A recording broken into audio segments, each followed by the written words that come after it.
sous le haut patronage du Premier ministre, M. Abdelkader Kal Mohamed, le ministère du Travail chargé de la formalisation et de la protection sociale a organisé ce matin le colloque national de la réforme de l'administration sur le thème « Une réforme participative et équitable au service du développement durable ».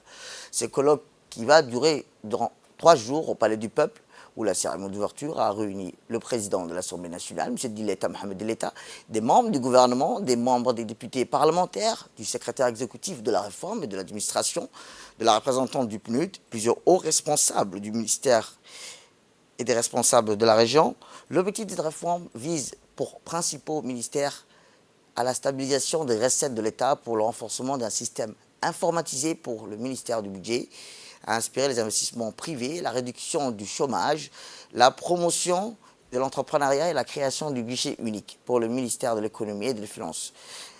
à savoir rehausser la capacité managérielle pour le ministère du Commerce, à renforcer les capacités des agents de l'État à travers la charte déclaration des services aux citoyens pour le ministère du Travail. En effet, ces 3 jours d'atelier devront faire émerger des propositions sur la modernisation de l'administration qui conduiront à des plans d'action prioritaires, réalistes et réalisables, selon l'expert international qui cite Henri Bergson. L'avenir n'est pas ce qui va arriver, mais ce que nous allons faire.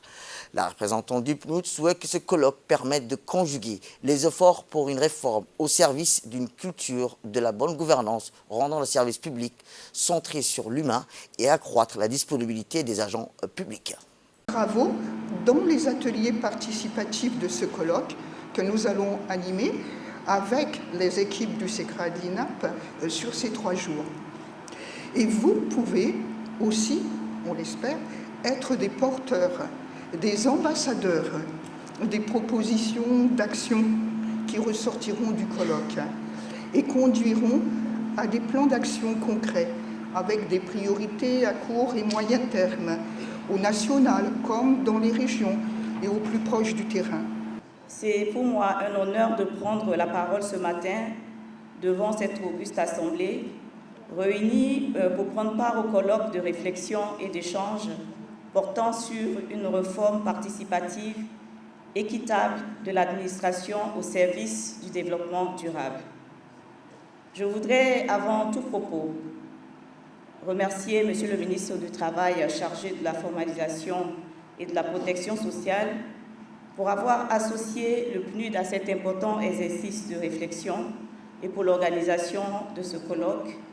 qui me semble doublement important à la fois pour le gouvernement de la République de Djibouti, mais également pour les Djiboutiennes et les Djiboutiens.